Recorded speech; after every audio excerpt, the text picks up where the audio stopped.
The Ottoman Empire, a vast and influential realm that spanned several centuries, is often remembered for its architectural marvels and cultural achievements.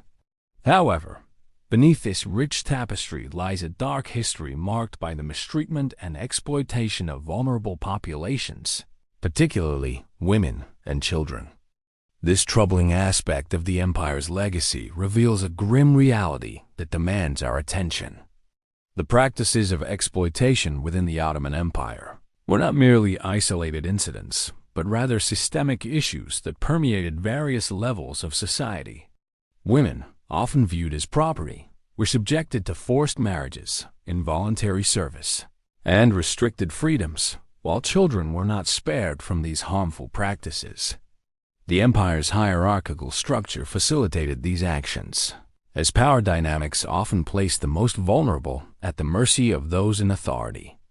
Understanding this history is crucial, as it sheds light on the mechanisms of exploitation that can still be observed in contemporary society. By examining the Ottoman Empire's treatment of women and children, we can better comprehend the roots of such injustices and the societal structures that allow them to persist. This exploration is not merely an academic exercise. It serves as a reminder of the importance of vigilance in safeguarding human rights. As we delve into this topic, we aim to foster a thought-provoking dialogue that encourages reflection on how historical injustices can inform our present and future. Recognizing the patterns of exploitation that have existed throughout history is essential in our ongoing fight against similar practices today.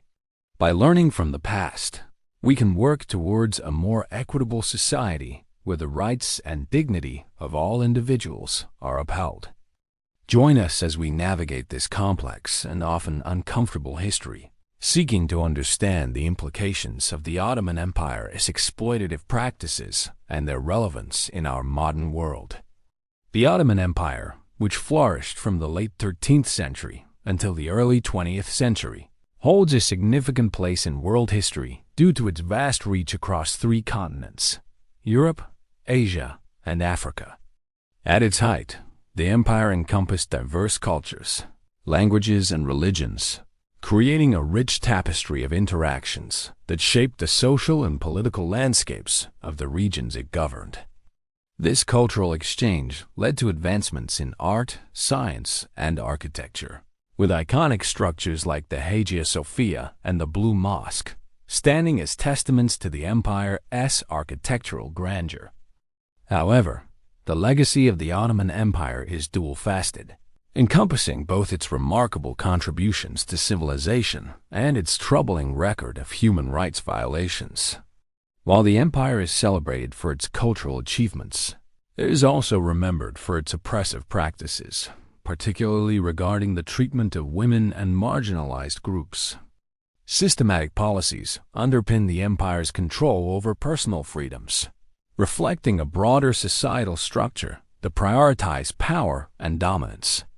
The institution of the harem, for instance, exemplified how women were often objectified and confined within rigid social hierarchies, stripped of autonomy and subjected to the authority of those in power.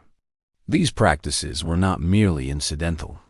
They were integral to the empire's governance, reinforcing patriarchal norms and perpetuating cycles of inequality. The impact of these policies extended beyond individual lives, influencing societal attitudes towards gender and personal agency that resonate to this day. Understanding the historical significance of the Ottoman Empire requires a nuanced examination of this duality.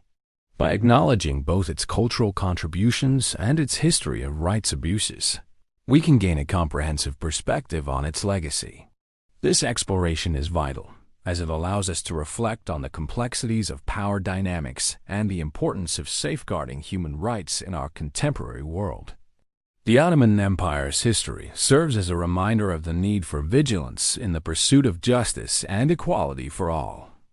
The Devshirme system, a practice employed by the Ottoman Empire, involved the systematic collection of Christian boys from villages in the Balkans, fundamentally altering their lives and identities.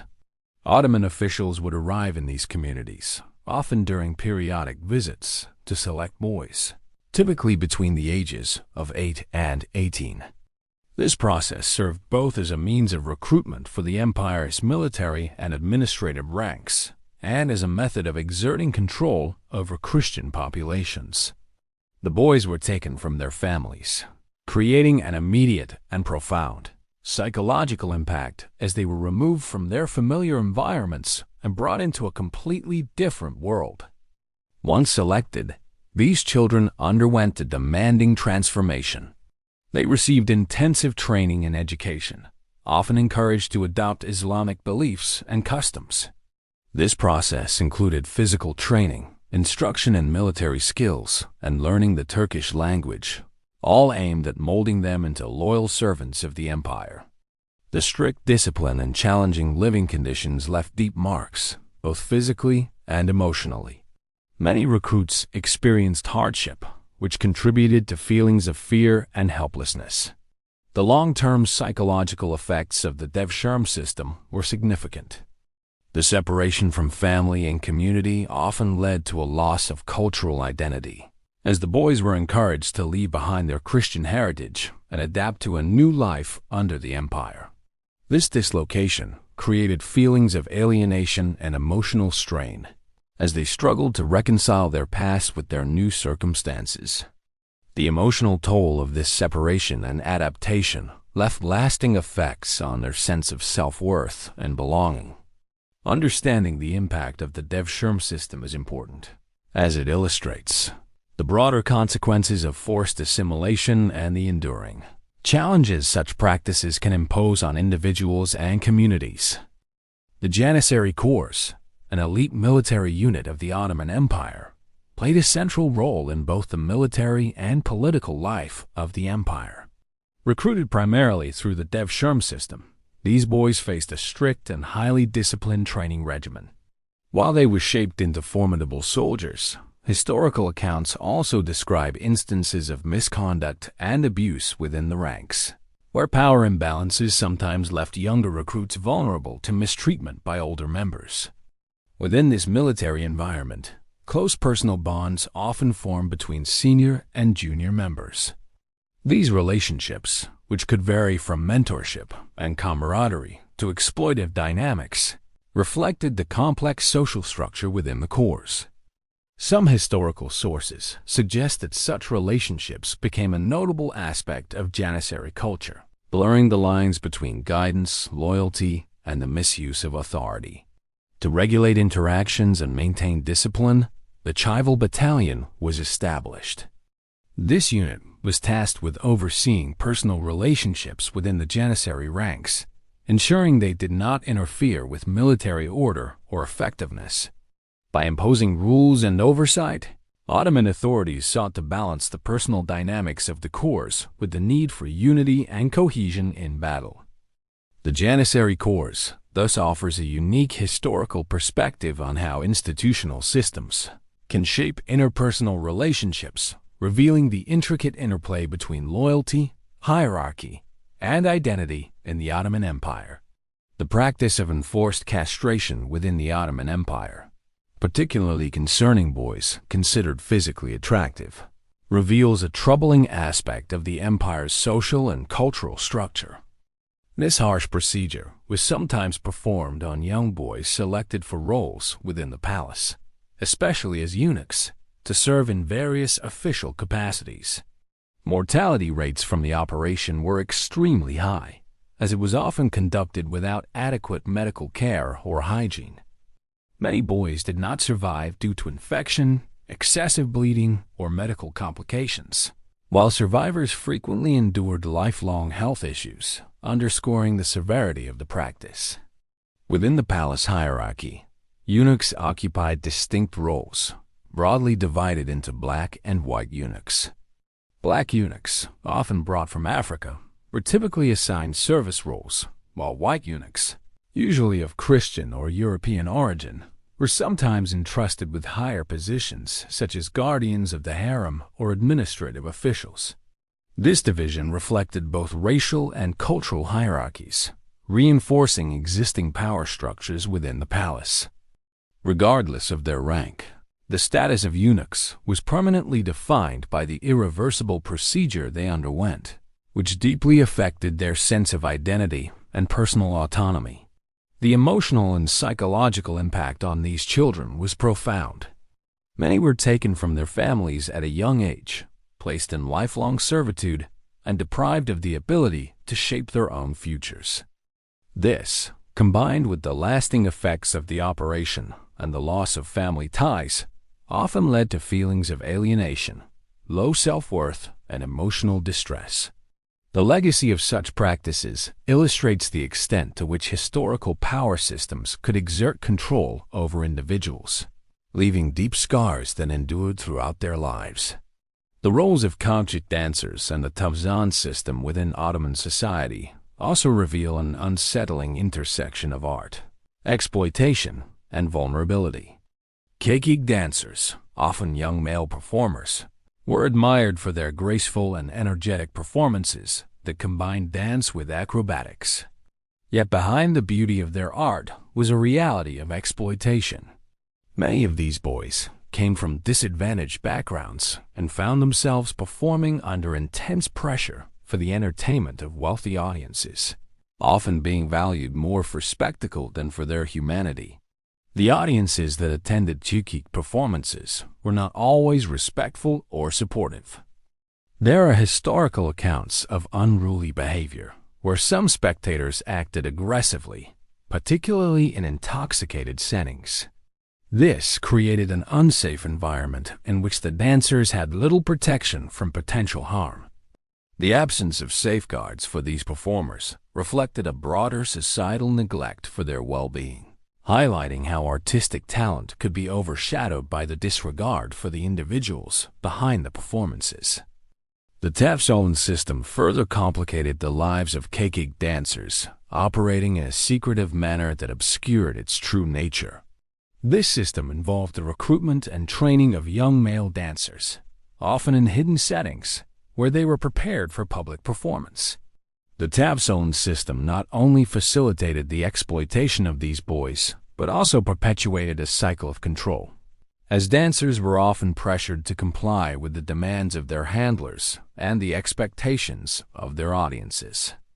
The implications of this system were far-reaching, reinforcing a culture of mistreatment and leaving lasting impacts on the lives of those involved. Studying the roles of Köçek dancers and the Trabzon system sheds light on the less visible aspects of Ottoman society, revealing the complexities of power, inequality, and the human cost of entertainment. The systematic mistreatment of women within the Ottoman Empire is a deeply troubling chapter in its history, characterized by the commodification of women and the institutionalized nature of their subordination. Central to this system were the slave markets of Constantinople, where women were bought and sold as property.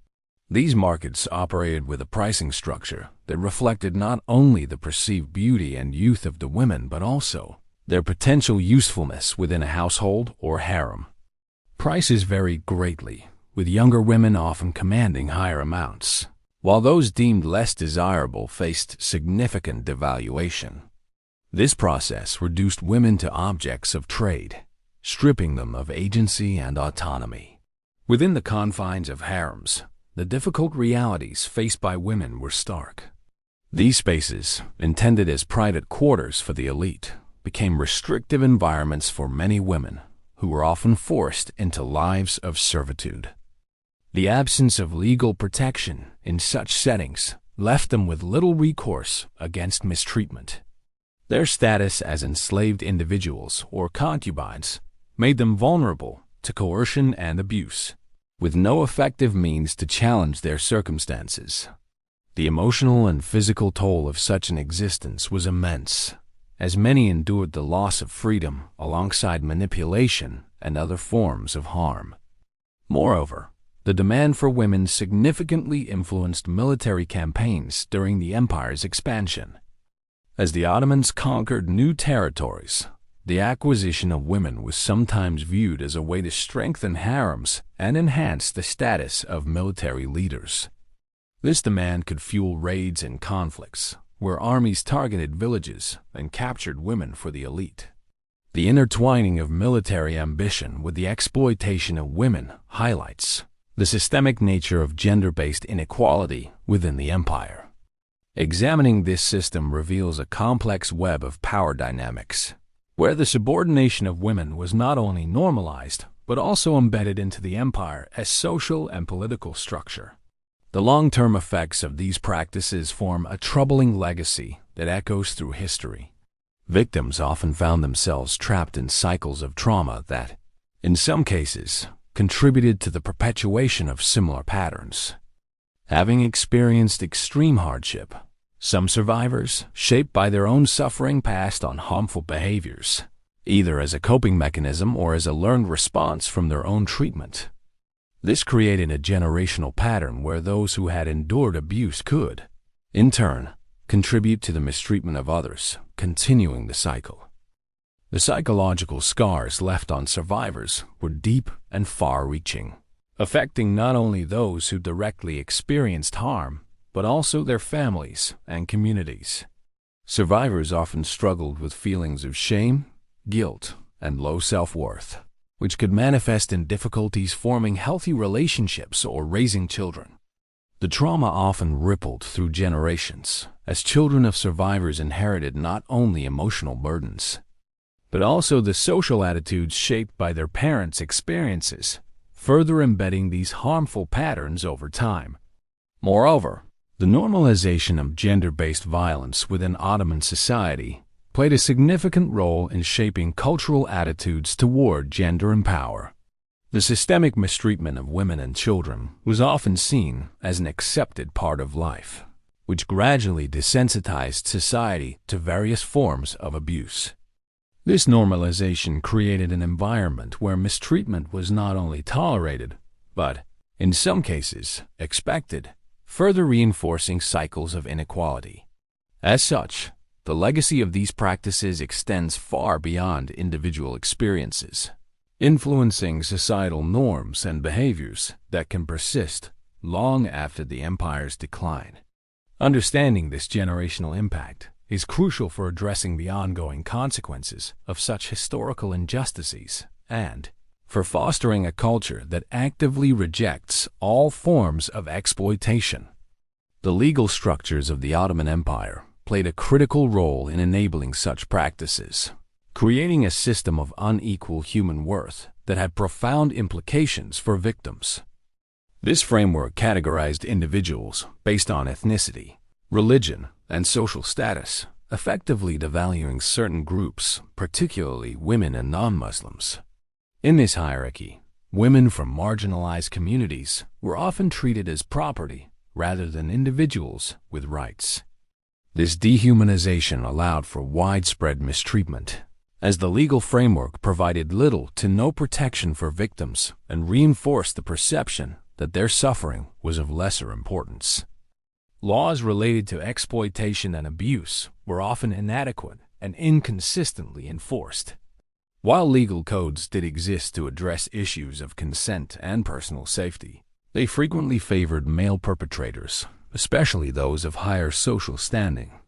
For example, the testimony of a woman was often considered less credible than that of a man, making it extremely difficult for victims to seek justice. Corruption within the system further allowed powerful individuals to avoid accountability for their actions. This lack of legal recourse perpetuated cycles of mistreatment and created a sense of hopelessness among victims, who often knew their grievances would not be addressed. The use of gender-based violence as a tool of political and military control further entrenched these dynamics within Ottoman society. The acquisition of women during conquest or through coercion was sometimes framed as a sign of power, reinforcing the notion that such acts were acceptable within the pursuit of political or military goals. These attitudes shaped broader societal norms, creating a culture where violence against women and marginalized groups was not only tolerated but also embedded into systems of power. Examining these legal and cultural structures reveals how deeply entrenched ideas about worth and authority contributed to systemic exploitation, highlighting the need for historical recognition and accountability. The lasting impact of these practices continues to shape modern perceptions of power and exploitation, exposing deep-rooted issues that persist in contemporary society. The historical acceptance of violence against women and marginalized groups has left a mark on cultural attitudes, influencing how power dynamics are understood today. This legacy can be seen in ongoing discussions about gender inequality, human trafficking, and systemic abuse. The exploitation of vulnerable populations during the Ottoman era serves as a reminder of how power can be used to oppress and dehumanize, prompting critical reflection on the structures that allow such injustices to continue. It is important to remember the victims of these historical injustices and to acknowledge their suffering. Honoring their experiences validates their pain and underscores the broader significance of their stories. This remembrance fosters empathy and understanding, connecting the past to the present in meaningful ways. By acknowledging the hardships endured under such systems, we can better understand the ongoing struggles faced by vulnerable groups today. Encouraging viewers to see the relevance of this history in the modern world is essential for building a fairer society. Reflecting on the past allows us to recognize the roots of current issues related to power and inequality, inspiring action to challenge oppressive systems and advocate for the rights of marginalized communities. The lessons from this period remind us of the importance of vigilance in confronting injustice. By drawing connections between historical abuses and contemporary challenges, we ensure that the voices of past victims are not forgotten and that their stories continue to shape the pursuit of a more equitable future. In this exploration of the Ottoman Empire's exploitation practices, we have uncovered the systematic nature of these injustices, which were deeply embedded in the empire's social, legal, and cultural frameworks. From the Devshirme system, the forcibly recruited boys, to the harems where women faced restrictive and often harsh realities, the empire's policies reveal a troubling legacy of control and inequality. We examined how the legal structures of the time facilitated these conditions, creating a hierarchical system of human worth that devalued certain groups, particularly women and non-Muslims. The normalization of gender-based violence as a tool of political power further entrenched these dynamics, shaping perceptions of authority and control that echo into the present. Understanding this history is crucial for fostering historical awareness, as it helps us recognize the roots of contemporary issues related to inequality, exploitation, and systemic injustice. By acknowledging the hardships endured by victims and the cycles of mistreatment that have persisted over generations, we can better equip ourselves to challenge and dismantle the structures that allow such problems to continue today. This awareness is not just an academic exercise. It is also a call to action, urging us to reflect on how we can contribute to a more equitable and humane society. As we conclude this discussion, we encourage you to continue exploring this important topic. If you found this video insightful, please consider subscribing to our channel for more content, examining historical injustices and their relevance in today's world. Liking and sharing this video can help raise awareness and spark meaningful conversations about these issues, ensuring that the stories of those who suffered are acknowledged and remembered. Together, we can work towards a future where such injustices are not only recognized but actively prevented. Thank you for joining us in this exploration, and we look forward to continuing this important dialogue with you.